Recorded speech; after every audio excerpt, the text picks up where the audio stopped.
Hola, buenas tardes, Representative Latinos Against Spooky Shit, and we're going to continue our spooky mythology tour of all the different cryptids.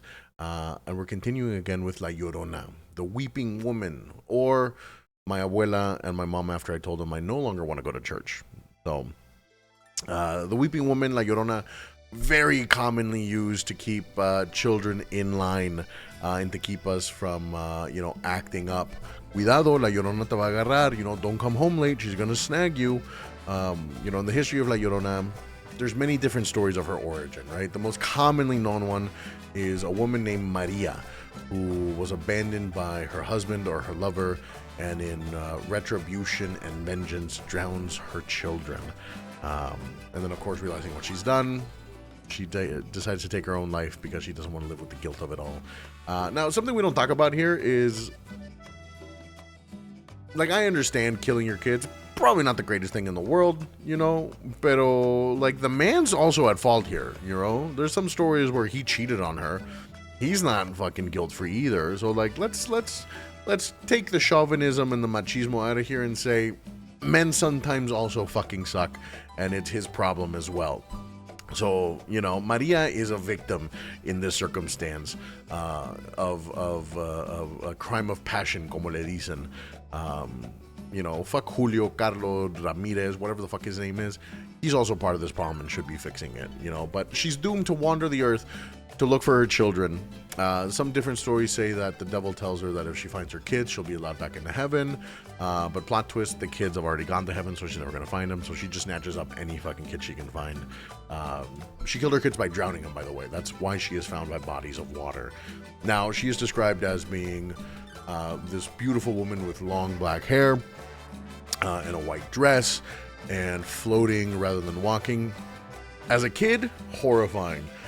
As a grown man now, hello, I can fix her.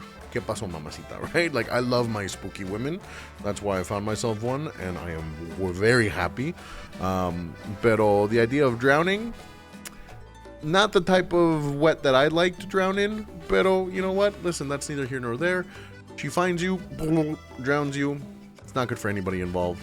If you want to stay away from her, come home at a recent hour. That's why no good story happens after midnight.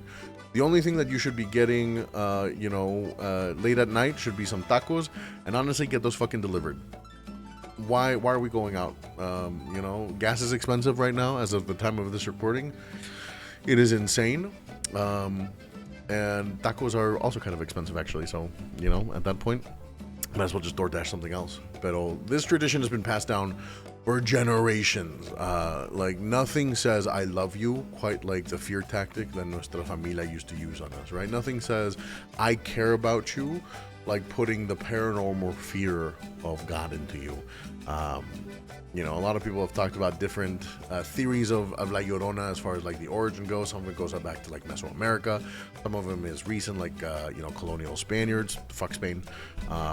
So todo depende. But La Llorona has, obviously changed so much. We've got movies about her. We've got her on TV shows. She's appeared on, like Supernatural. She's appeared on, I'm pretty sure the X-Files did one on her as well.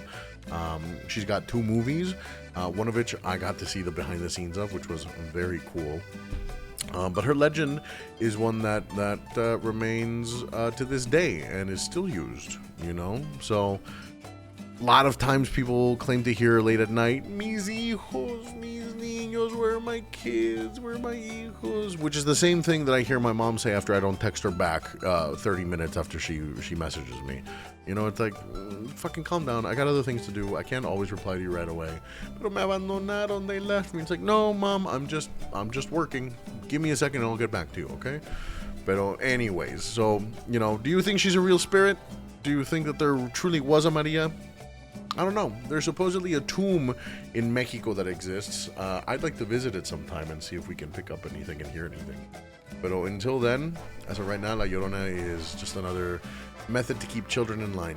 Kind of like when you're at the store and you're like, hey, si no te comportas, if you don't behave, you see that man there, he's going to steal you away. And then you're like, what the fuck? What am I doing? I'm just fucking trying to grab some peanut butter and jelly and some groceries, and you're telling me I'm going to kidnap a kid? Don't put that shit on me, not in this day and age. All right? If anybody's stealing kids, they're in the fucking White House. You listen to the best of luck. Take care of yourselves, and if you heard it, no, you didn't.